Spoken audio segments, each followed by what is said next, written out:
Welcome to the Gottesdienst Crowd, where we foster confessional integrity, liturgical preservation, and preaching that doesn't stink. We believe that the historic liturgy of the divine service is more than mere cobwebs of antiquity, but it is a true treasure of the Church, to be dusted off and brought down from her attic to be enjoyed. So let's get dusting. Welcome back to the Gottesdienst Crowd. This is Jason Broughton, your host. Today we have with us back again Anthony Dodgers. He is the pastor of Immanuel Lutheran Church in Charlotte, Iowa, and a blogger for the Gottesdienst blog. Welcome back, Anthony. Hi, great to be back. Well, it's good to have you. And it's sort of fortuitous that we decided to do this topic this month. Because April is National Poetry Month. Did you know that? No, I didn't even know that. Yeah. So as I've already given it away, we're going to take up some time today to discuss poetry and the role of poetry, not only for the theologian, but also for just the human being. So before we actually look at some poems that will go along with the celebrations and meditations during Holy Week. Why poetry? What does poetry do? How does it help the theologian? And how does it even serve man in general? I think that's a great question because a lot of people can seem to, they're a little scared by poetry, maybe. I think that's the best description. I think they're just scared of it. It's something they're unfamiliar with. Yeah, it's so much different from how we normally talk and even how we normally read something like a news article or a novel or anything that's very linear. Poetry has a different, it goes about its subject entirely differently. So the way I like to think about it is that poetry is unique in how it helps us to see the world from a different perspective. It sort of highlights a particular thing, or it exaggerates something to really magnify it and call it more to our attention. This could be anything. There's poems about all different kinds of subjects. You could have one of my favorites is a poem about a scene by Robert Frost, stopping by woods on a snowy evening. So there's a scene that he is mulling around and picking up his subject and seeing how it can express something new to him that he hadn't noticed before. I think poetry often does something that can catch us off guard. So even if you have seen this kind of a scene or this subject before, it might surprise you. Or even if you've never personally experienced what the poem is talking about, it can help you to gain that experience yourself. Poetry also, in its attempt to kind of really delve into something and mull it over and sort of dwell on it for a while, poetry will make a lot of use of metaphors, painting kinds of different images to also help you give a new perspective. And that can be difficult at first to people if they're not used to it. I think in that way, poetry is very similar to the parables of Jesus. And, sometimes people, they read a parable too, and they think, well, I don't know what that means, and they don't quite know where to start, how to pick it apart and really start to deal with it. Yeah, poetry, kind of in my mind, is words that uses or makes use of all of the senses. That that it's not just something that you read or even hear, but it's something that evokes or makes use of every sense that we have by tapping into our memory of, like you said, Robert Frost's scene of, being on a road in a snowy wood, or other such things that we can actually see in our mind's eye, or smell in our mind's nose, or feel in our mind's hands, things like that. It incorporates not just the mind, but the whole person. It's almost as if it incorporates both body and soul, right? It's not just an intellectual exercise. Yeah, I agree with that completely. And it seems to express what ordinary language just simply can't get at, right? It's seeking to say something in such a way that just saying it straightforwardly does not have the impact or the meaning. Yeah, I agree.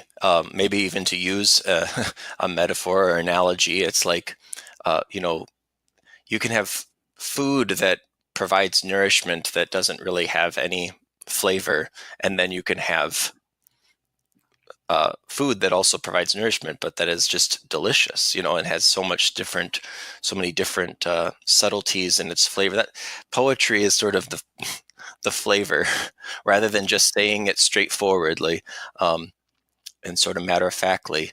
It gives all this extra spice and deliciousness through its use of language and image, and It makes you have to slow down. Yes. Right? I mean, just like, if you're in England and you order anything off of their menu, you can scarf it down and get the same flavor the whole time. Yeah. Right? But if you go to Italy or France, you're going to have to slow down a little bit, because the flavors that are in their food, as you were talking about earlier, it's so much more complex. And if you just scarf it down, it is to miss all those complex flavors. So it does require us to slow down. It does require a bit of discipline, but really just not letting us have to get through it and get on to something else. Yeah, absolutely. I think it's very important to read it slowly. You can skim a poem and say, I don't get this. I don't get what it's talking about. Well, of course you don't. You have to take up each word almost and really and look at it. Not to say that this is something that's super hard to do. Really, it's just it takes time, and it's not as immediate as watching some TV show. You're not going to be able to do it in just one reading. Yeah. You're going to have to go over it a number of times to really enjoy everything that is in it. It's like the difference between, again, the food analogy that you've made, the difference between swallowing something whole and actually taking time to chew it. Right. It's only by chewing and chewing slowly that we release all of those flavors. If we just swallow it whole, we might get the main point, but we're not going to get all of the extra goodness that is there. Yeah, I think so. I think so too. I think something that's kind of connected to this is also when you read poetry and you really take the time to explore the poem and kind of inwardly digest it, we might say.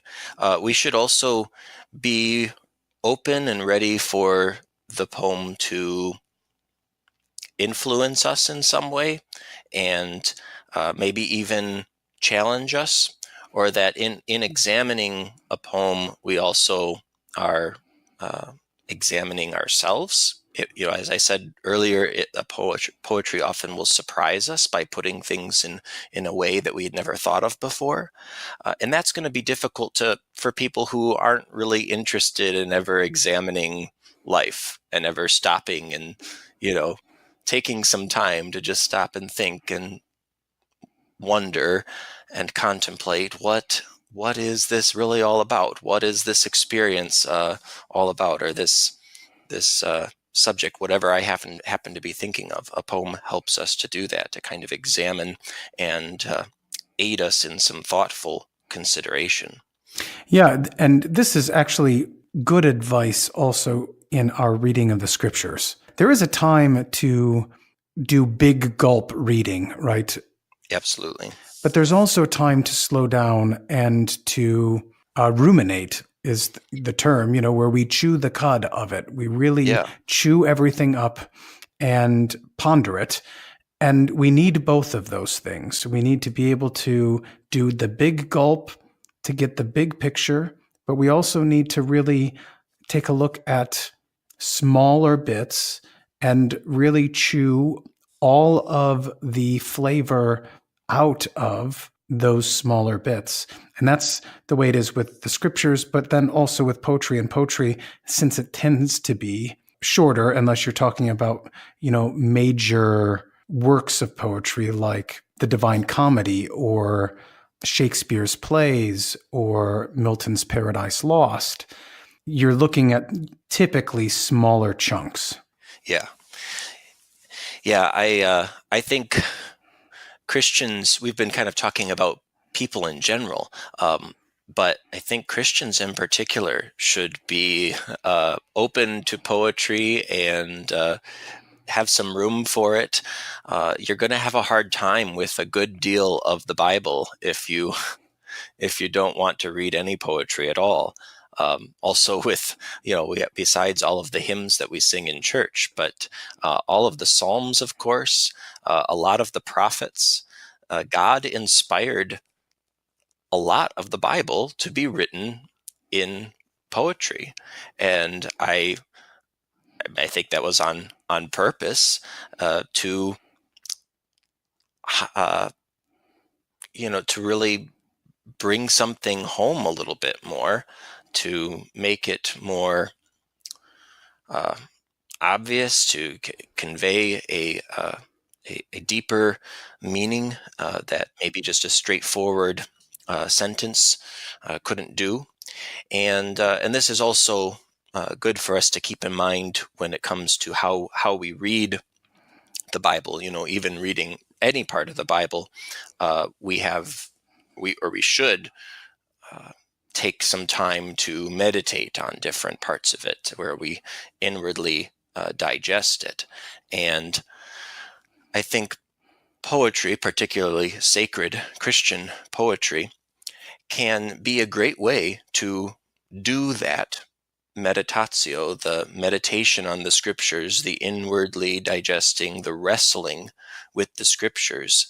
Whether you're the one writing a poem or you're the one reading the poem, it can be a good way to, or I guess Christian poetry can be a good exercise for the Christian in helping him or her meditate and ruminate on the scriptures themselves.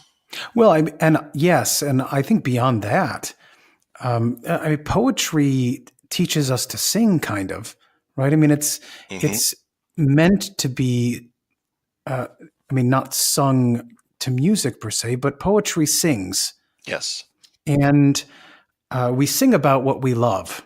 Yeah. So if we have nothing that we love, then we won't sing. And if we're not singing about what we love, man, that's just a really sad thing. And what I mean by love here, things that we are willing to die for. That's what love is. That's what the Bible teaches us love is. Yeah. Right? Yeah. And so if we have nothing that we are willing to die for, and so we have nothing that we love, then of course we won't sing. But Christians have something we're willing to die for. Right. Right? And so we must be willing to sing, because otherwise we are living in two worlds, right? We're saying that we have love, but we're unwilling to sing about it.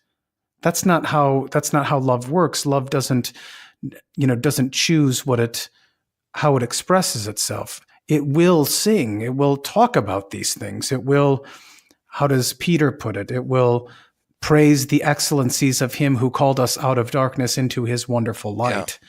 So if we're not singing, if we don't have poetry in our lives, either biblical, Christian, by some of these great Christian poets, we actually find that what we are creating is what C.S. Lewis describes in his Abolition of Man, men without chests, men who have nothing for which they are willing to die, nothing for which they can show courage or bravery or valor or victory. Yeah. And that's a really sad state. I think it's one of the things that poetry gets a bad name for, is being effeminate, but it's just the opposite, right? Right.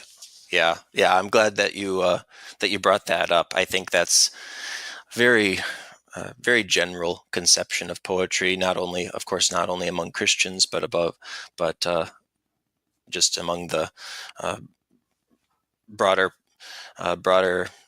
populace, that poetry is it's a girly thing. It's effeminate, and frankly, I think we should first admit and say, yeah, there is a lot of bad poetry out there, and well, yeah, and some people can be very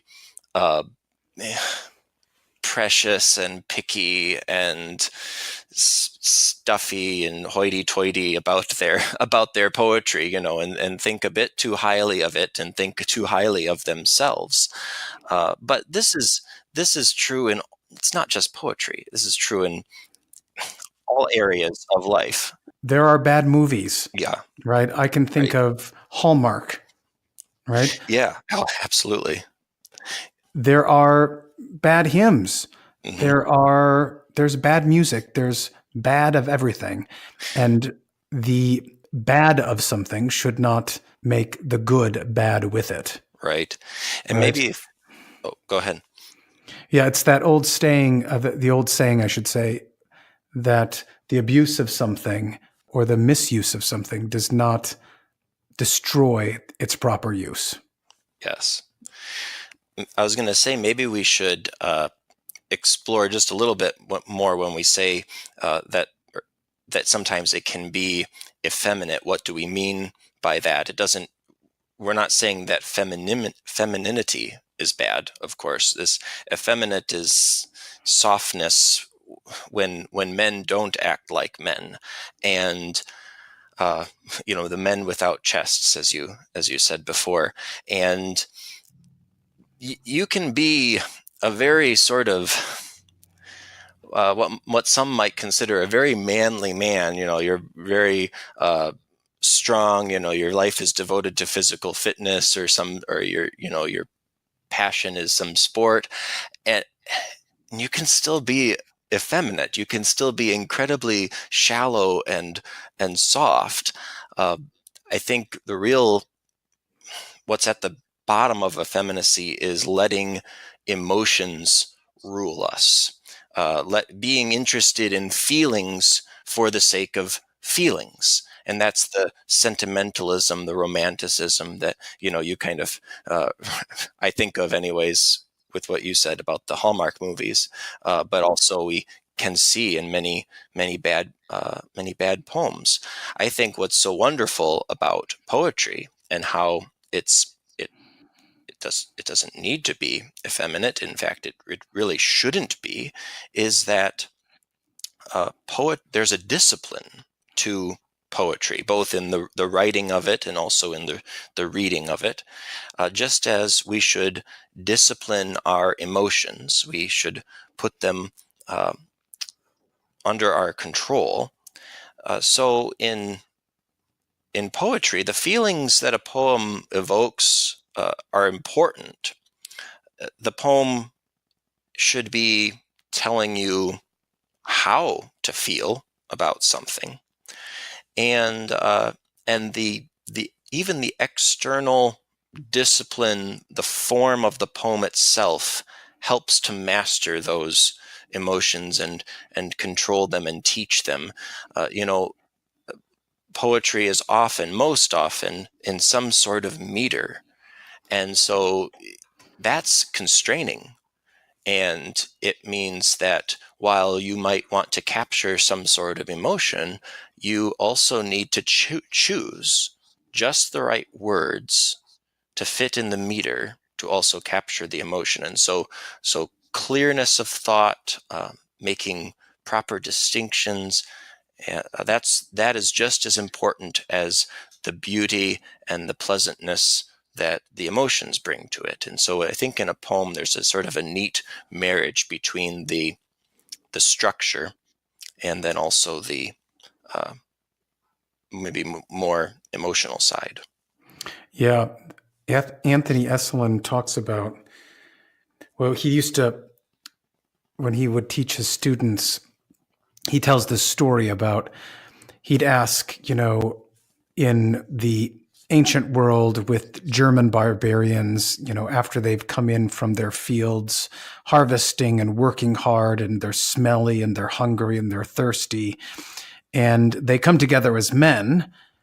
He said, what things, he says this to his students, what things are there for this to take place, for these men to come together? And they all say food, and they all say beer. Mm-hmm. And then usually they say women. And he said, there are three, but that third one is not women. The third one is always poetry. Oh. That when they would get together, they would sing songs of the valor of those who have come before them, or of the victories that have been won on their behalf. I always found that really quite fascinating, that we have come to a time in the age of the world where this is no longer the case. At best, we'll get guys get together and have some kind of bad music, right? Yeah. Or bad poetry. But nothing that speaks of the past or our forefathers and what they have done for us in a light that is good. Yeah, you're right. I think C.S. Lewis was lamenting that as well, and when you brought up his work, The Abolition of Man, and I'm not sure I know what to say to give us some optimism about it, other than to promote it. Yeah, part of it is just trying to restore it ourselves, right? I mean, well, to learn it and to teach it to others. Yeah, absolutely. So anything else on, why poetry? Or can we get into the actual poems? Yeah, I think we can start reading a few poems. We are going to look at two poets today and a poem from each of them. We're going to look at the poet John Donne, and we're going to look at the poet George Herbert. We're going to do a little bit of background on each and then look at one of their poems each. So, Anthony, tell me a little bit about Donne. All right. Well, first, maybe I should say about both of them. They're contemporaries. They come from the same era. And as we know, maybe from church history, there are certain times, I don't know what the explanation is for this, but there are just certain time periods where there is this time of giants, this time of masters. We think of like the 3rd, 4th, 5th century era, especially maybe the 4th century Christian church with the giants of the early church. And Elizabethan England, Elizabeth's reign going into King James I. This was another one of those times, especially for the art of poetry. Everybody knows about William Shakespeare, right? This is his time. And then just a little bit younger than him are poets like John Donne and Ben Jonson and George Herbert, just a few that maybe some have heard of. But John Donne lived from 1572 to 1631, and he's an interesting figure from this time period. If you know anything about English history, you know that this is during and shortly after the English Reformation. It's been kind of back and forth for the last few monarchs, and Donne is from a Roman Catholic family, quite historic actually. I think he's a distant relative of Thomas More, who was, killed by Henry VIII. Anyways, it was dangerous for Roman Catholics at this time to be living in England. Elizabeth was a Protestant queen, and many of Donne's relatives are either arrested or exiled, and so some of his, he wasn't really allowed to, or his family wasn't allowed to practice their faith quite in the open at that time. He studied the law early on as a young man. He began writing poetry as a young man, something that many young gentlemen would do.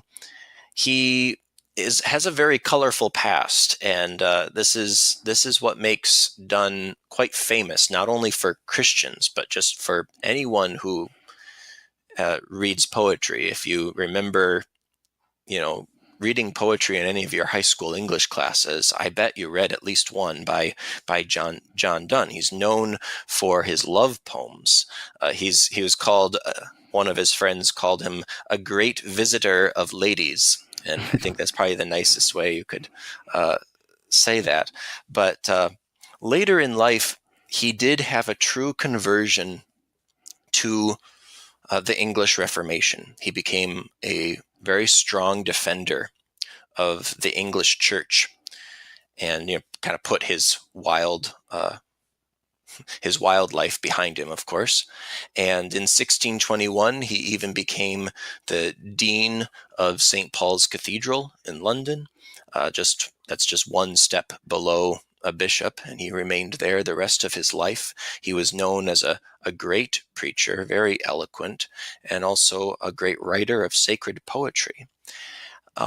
His poetry is very technical, and he's also an innovator in many ways, does some things that weren't quite the custom for his time, similar to Shakespeare in those ways, being kind of at the forefront of,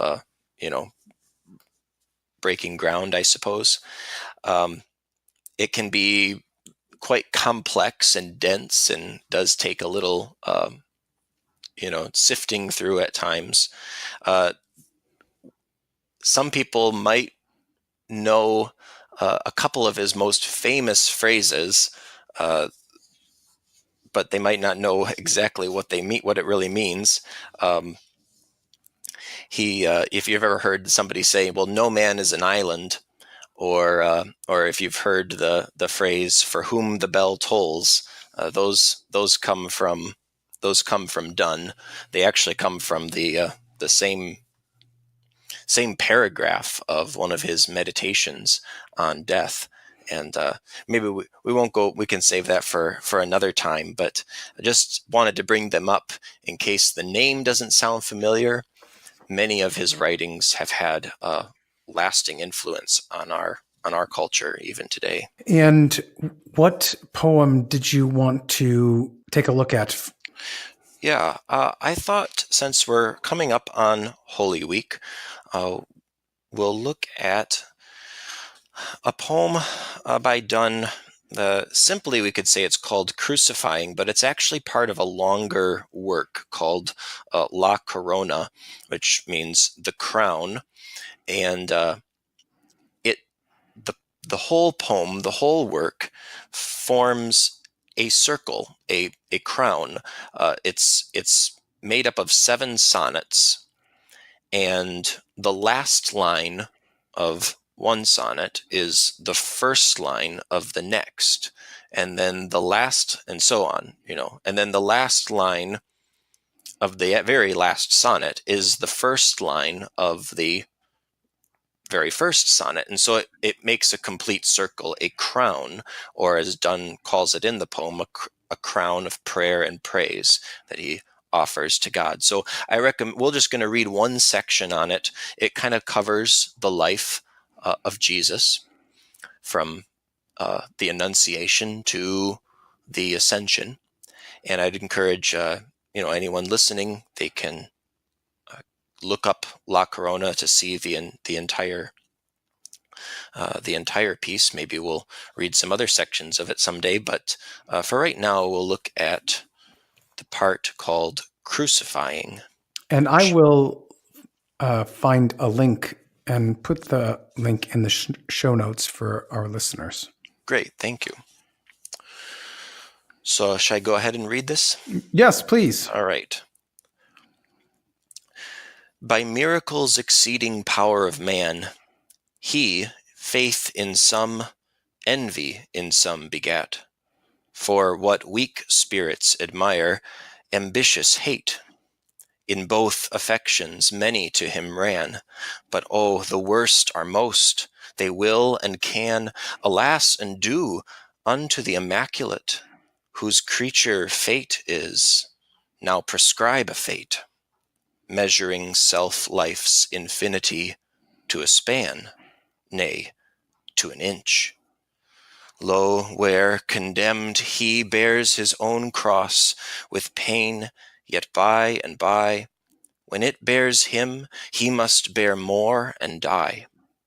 Now thou art lifted up, draw me to thee, and at thy death, giving such liberal dole, moist with one drop of thy blood, my dry soul. Those last 3 lines are magnificent. Yes. Yeah, he captures references John 12, right? When the Son of Man is lifted up, I will draw all people to myself. Now thou art lifted up, draw me to thee, to Christ on the cross, and at thy death, giving such liberal dole, moist with one drop of thy blood, my dry soul. Yeah, the image there is just so poignant in terms of us being withered, and yet he's the one dying. Yeah. And in his withering death, he is making moist and giving life to those who are withered. Yeah, it's wonderful. There's a great paradox there, right? Which Lutherans often kind of revel in, and actually, Donne is known for his paradoxes. It's often a key feature in many of his poems is presenting the kind of paradoxical nature of things. Particularly, look at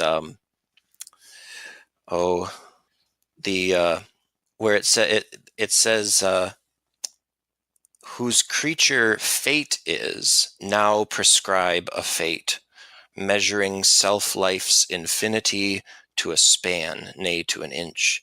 So this is God, right? Jesus Christ, true God.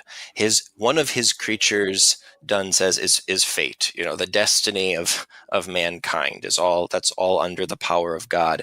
And yet now here on the cross, God is prescribed a fate. He is condemned by his own creatures.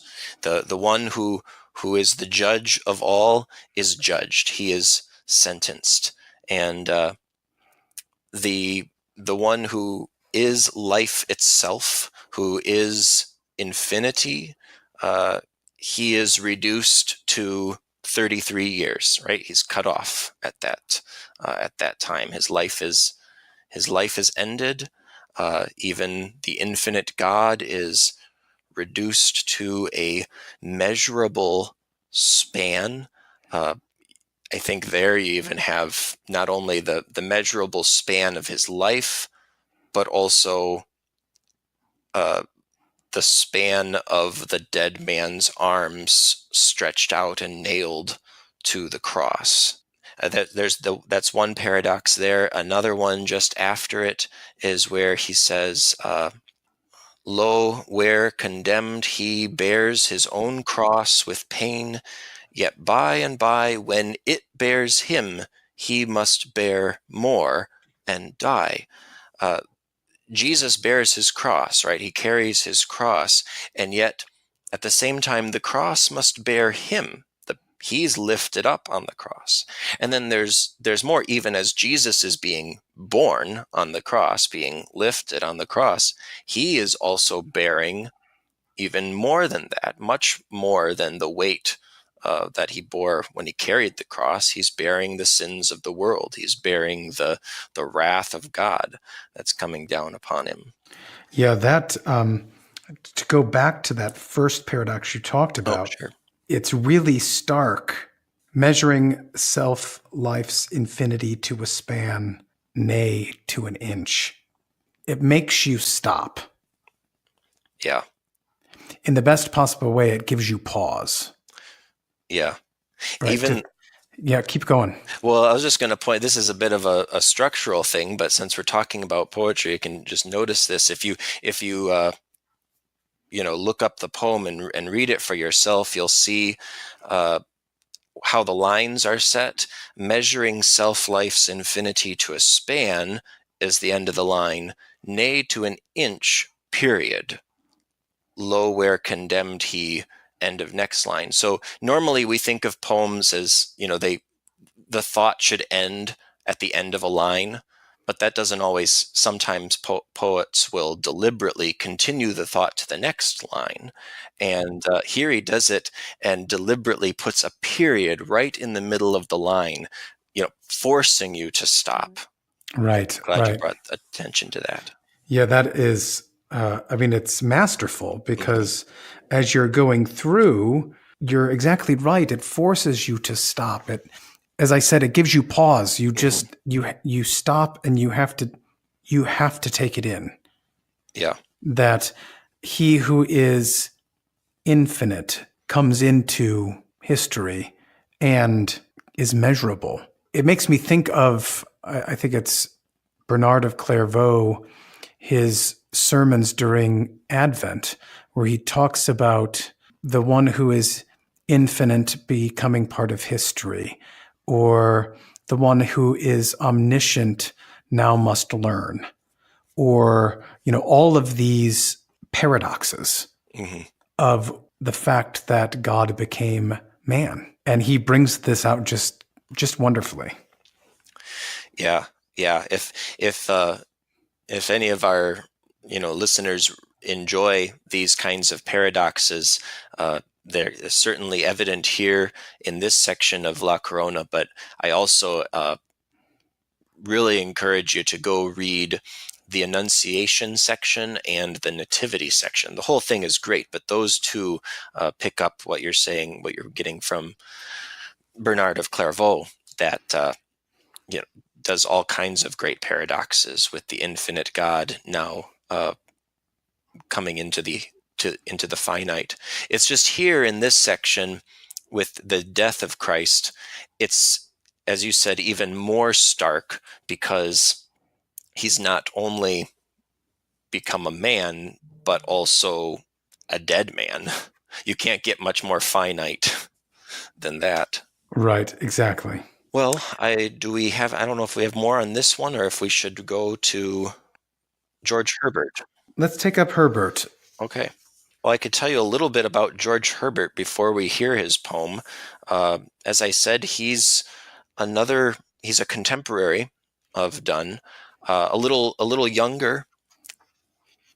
Also, didn't live as long as Donne did. Died as a younger man. He was even not only a contemporary, I should say, but he was a friend of Donne.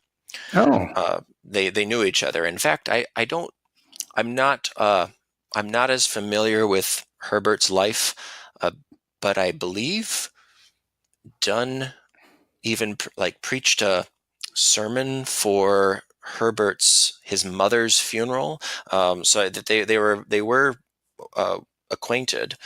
Anyways, George Herbert has a different background. He's from the nobility, maybe lower nobility, but nobility in England, Protestant family, I guess.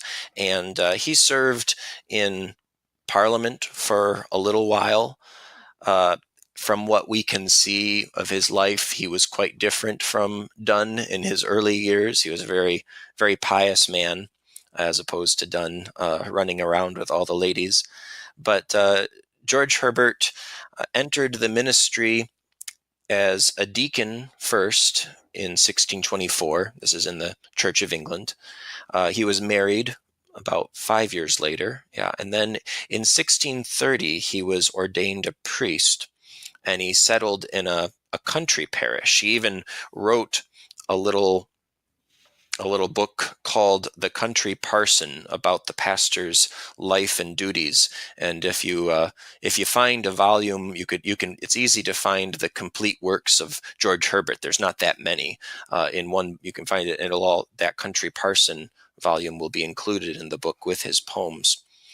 He suffered from poor health, though, for most of his life, and he died only 3 years after his ordination. He was only 39 years old.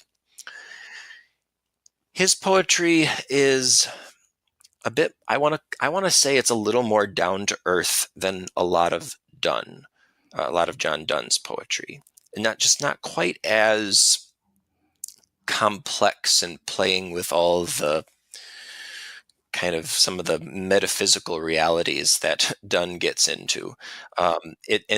They're both good in their own way.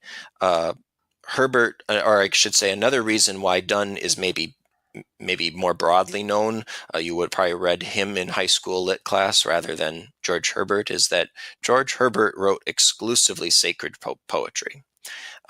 And most of his poetry was published in a little volume after his death called The Temple, which is where the one that we'll hear today comes from. Yeah, the poem that we're going to hear from Herbert is called Sepulchre, and it's, as you mentioned, Anthony, from that greater work, The Temple. And he goes through a whole host of things in the temple, whether there's this great one about Aaron. There's, one about the Holy of Holies, and so all the things in the temple. And then there's this one on the Sepulchre. I don't know much more about the organization of that particular work, the temple. Do you recall? Yeah, not a lot, but it is organized to kind of be going through a church, as far as I know. Okay. I haven't read all of it and haven't spent as much time with it as I would like to, but it does have sort of the order of, it begins in the like the vestibule kind of a thing, like a narthex sort of. It starts with the church porch, I think, even outside the church, and then you enter, and and so you make your way through the church building in many respects, and it's not wooden in its structure, but it's got that kind of shape to it. Mm-hmm. Yeah. So here is Sepulchre by George Herbert. O blessed body, whither art thou thrown? No lodging for thee but a cold hard stone? So many hearts on earth, and yet not one receive thee?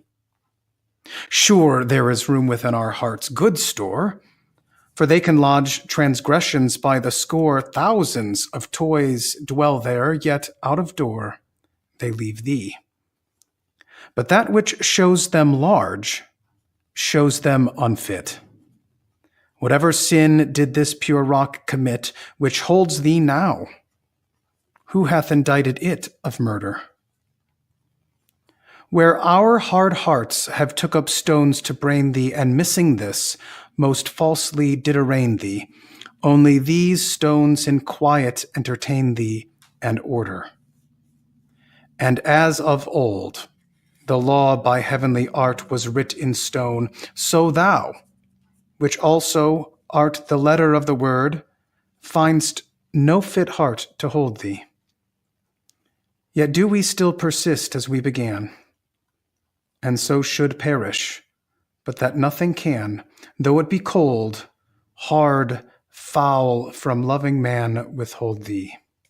It's an excellent poem to hear, and Holy Week. Well, yeah, it is. When I first read this, I wanted so badly to try to write a sermon around it, either for Holy Saturday or sunrise service or something. Yeah. But to do it, you have to break the poem apart, and I just want them to hear the poem. You know? Yeah, I know what you mean. Yeah. But I mean, it's instructive how he moves from the stone of the sepulchre, right? That he's in the church, and the sepulchre in the church is, going to be underground, and he's looking at all of this stone, and he says, "Why is your body, your most holy body, here? Were there not any hearts on earth that could have received you that would have been better?" Yeah. And he says, "Yeah, of course there is. There's lots of room Right. in the hearts because they're full of transgressions. Yeah. And because they're full of transgressions, you are left out." Right. Right? That which shows them large shows them unfit. Right. Yeah. I So like how yeah, go ahead. calls them. He says thousands of toys dwell there in the bed. It's just our hearts are full of just worthless things. Yet out of door they leave thee. So even it's captured wonderfully in the burial of Jesus, of course, that he's put into this tomb, but even earlier in the ministry of Jesus, that the Son of Man has no place to lay his head, right? Or even at his birth, there's no room for them. They're put into in the end. He's put he's put into the manger. Yeah. So all of those scenes are kind of brought in, and the way that the sepulcher is of stone, and it's cold and it's hard. Yet that thing which is cold and hard receives the Lord, and that which is supposedly alive and warm and pumping blood has no room for its own God. That it kind of brings to mind that the donkey knows its maker. Yeah. But you don't. Even the stone knows who I am. Well, I was gonna. It reminds me of what you said there about even the stone knows who I am. Made me think of in let's see, the 10th line. He says, "Whatever sin did this pure rock commit?" Of course not. That it doesn't sin. It does its creator's bidding, and the Bible verse that this reminds me of is how the Pharisees say, "Tell your disciples to be quiet," and Jesus says, "If the disciples were silent, the stones would cry out." Right. Yes. Yeah. Exactly. That. How does that go exactly? That even from these stones would they make sons of Abraham? Oh, that's I think earlier. Yeah. But he also says it in Luke 19, where that the stones would cry out in praise. I think it's in the connection to the triumphal. Yeah, it's with the triumphal entry at the very end, as they're all singing glory, peace in heaven and glory in the highest. Hosanna, blessed is the King who comes in the name of the Lord.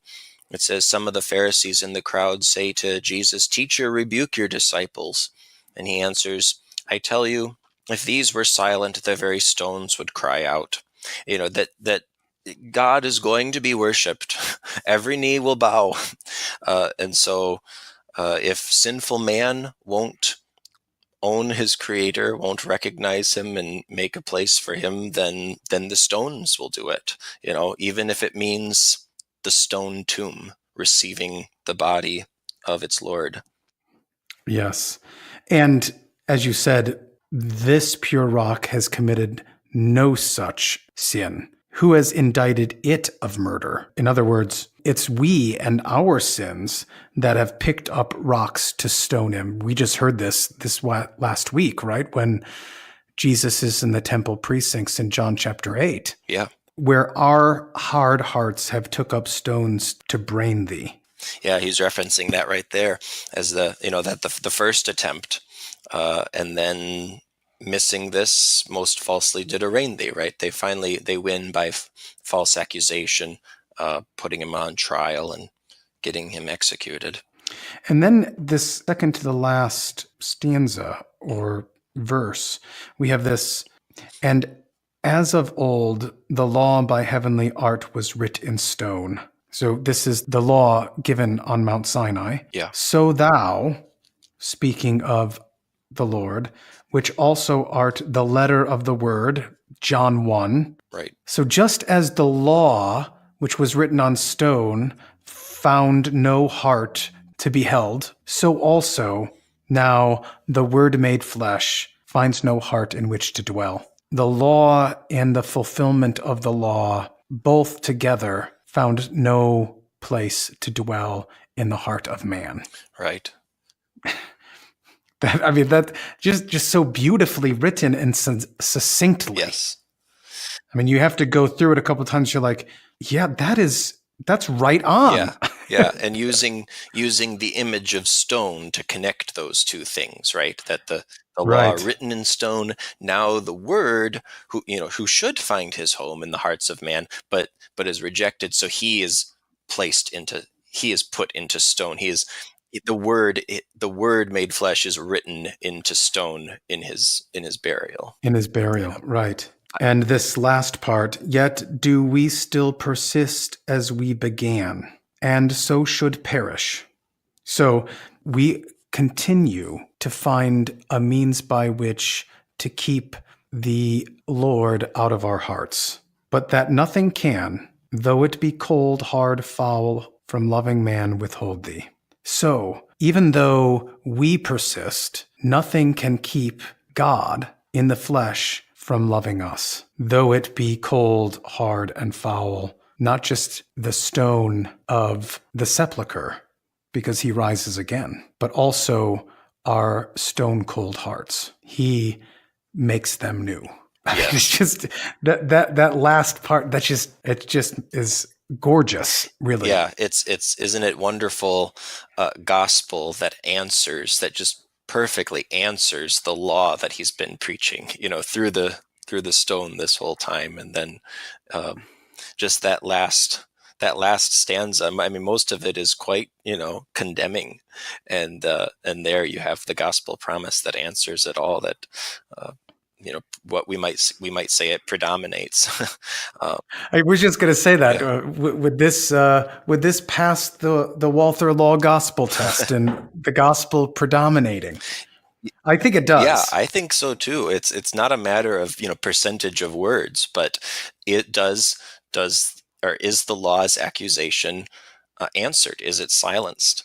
And as cold, hard, and foul as our stony hearts can be, nothing can withhold Christ from loving us, for he died for us. Well, any final thoughts, Anthony, on the two poems or just on poetry in general?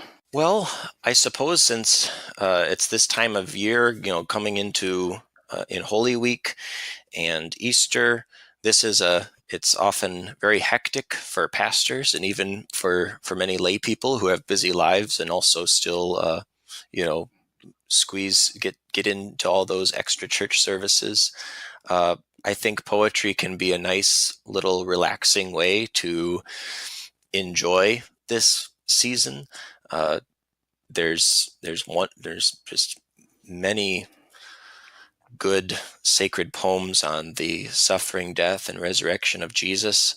So I'd encourage people to look up some of those and let the poetry help them to kind of meditate and ruminate on what the death and resurrection of Jesus means. And I'll get a list from you, Anthony, that we can also put in the show notes so that if people want to look at others, they can go and do that. How does that sound? That sounds great. Excellent. Well, it is, as you said, a perfect time of year to, even though it's busy, actually to slow down and make sure that we take in everything. Yeah. And contemplate it, ruminate over it, chew on it, so to speak. So thank you for your time and thank you for helping us to slow down by looking at these two poets and these two glorious poems, all about our Lord's suffering, death, and resurrection for the forgiveness of our sins. So thanks again for coming on, and I look forward to having you on again. Yeah, it was my pleasure. Thank you. All right, take care. You too.